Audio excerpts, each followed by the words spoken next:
We are the ones that have to go out and find some opportunities, right? We have to go out and create some opportunities for ourselves. So we need to differentiate ourselves from all of the other guys that might be approaching this person. And the way that we do that is with the unique emotional connection that we can get through having our conversation, right?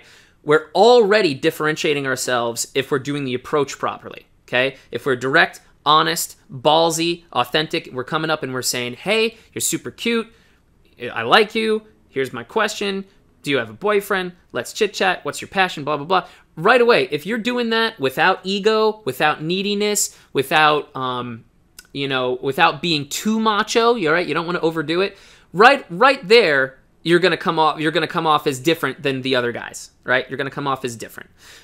Then the level of conversation that you have, like how much you connect over the conversation, that is really going to separate you out from the pack, right? You want her walking away. If she were to tell her friends about you, you want her to be able to say, "Oh yeah, well he was really nice. He came up to me and he said this thing and that was really cool. And then we talked for 20 minutes about these things that I really care about. So yeah, I'm really excited about hanging out with him again." That's the impression that you want to leave her. But you can't do that if you're just bantering or keeping the conversation surface level. So how do we get it to be deeper? How do we do that?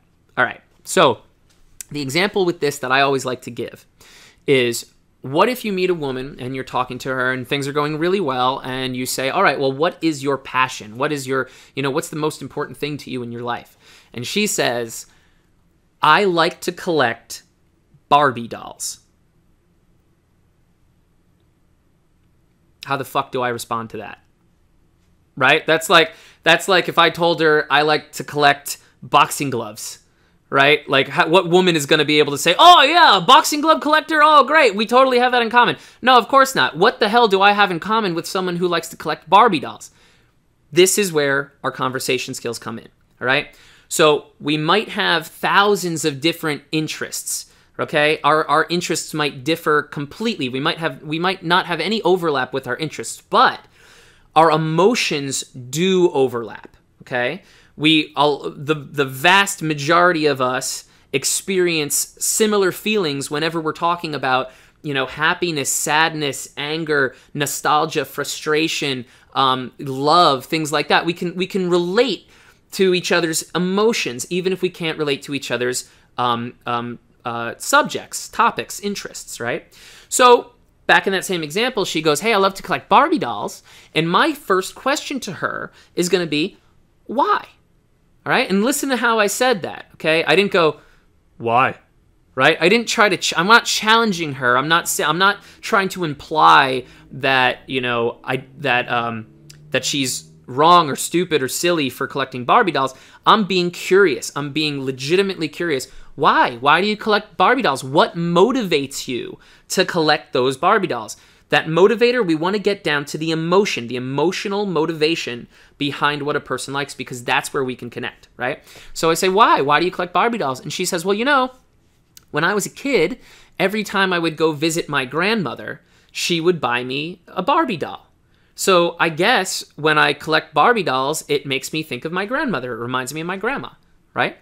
Boom. Now we can connect, all right? I can say, oh, wow, well, okay, so it makes you think of your grandmother. When I go to the movies, it makes me think of my grandfather because he used to take me to the movies all the time. So I kind of relate to you on that. I always sort of think of him then. Oh, that's really cool. That's interesting, right? See? So boom, now we're connecting. Now we're connecting on an emotional level. We could take it one step further, right? Now that we know that it's important to her to, think about her loved ones, we can come up with a new example that's related to that, right? So I can say something like, oh, wow, you must really be close with your family, huh? If you like to do something that makes you think of your grandmother, I'm guessing that you are that you're also close with your mother and father. Do you have any siblings, right? And now we're learning about each other's backgrounds. We're learning about their siblings. We'll get a chance to talk about ours. We're talking about the love of our family. So we're both coming off as these people that, are really caring about their family. And that's a good quality. That's an attractive, interesting quality. And this is just one example. I'll try to give you another one. So I knew a guy who liked to build American muscle cars, right? So I'm not a car guy. I don't know a lot about transmissions and transams and all. I probably just sounded really stupid saying that right now, right? So I have no basis of comparison when I'm talking to this guy. But in the conversation, this was before I learned all this stuff. In the conversation, he starts telling me, well, Mike, the reason that I love cars, this specific kind of car, is because it's the first car that I got after I got my driver's license. It was the most popular car model that year. It was just the car that everyone was driving. It was the 60s or something.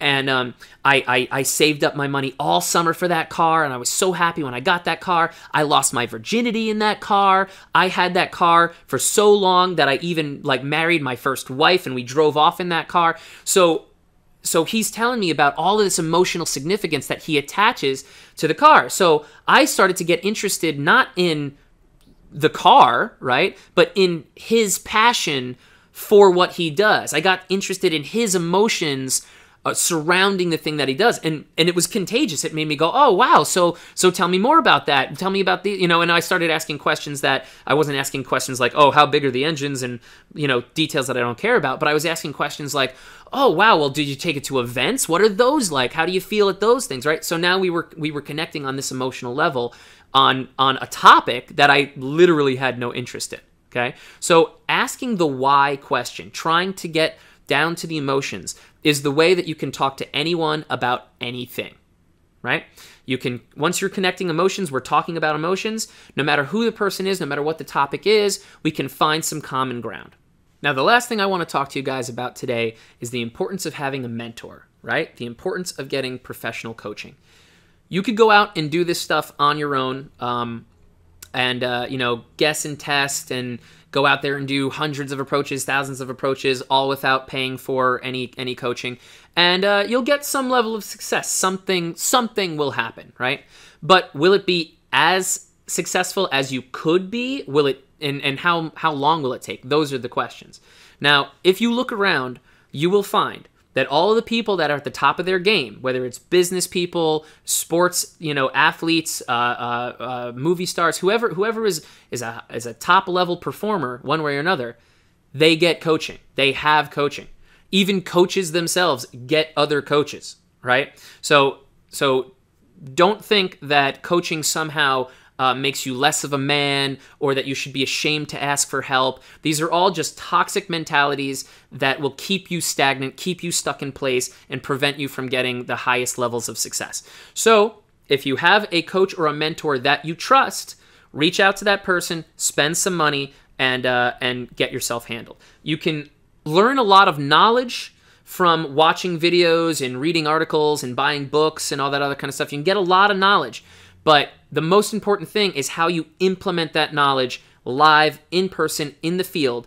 And there are so many little questions, so many little, body language, tonality, posture, the kind of things you say, little calibration things like, when she moves a little bit like this, that's a bad sign. These are all things that we can't tell you. We can't tell you unless we're there with you, right? Unless a coach is right next to you, we can't fix these things. So you might take my advice, go out on the street, try to apply it, and think, oh my God, it's not working.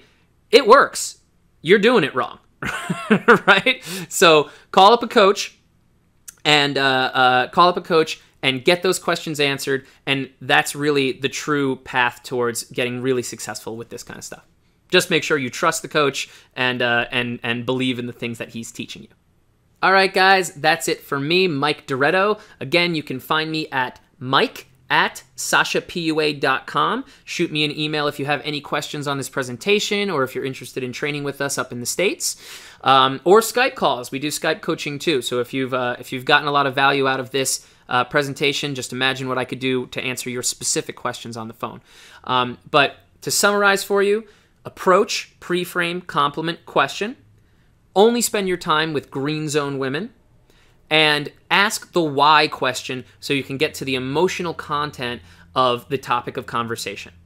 If you do all those things and you go out and get yourself a coach or a mentor, I am sure that you can have some really good success with women out there. All right? So get out there, guys. Be direct, be ballsy, and have a good time.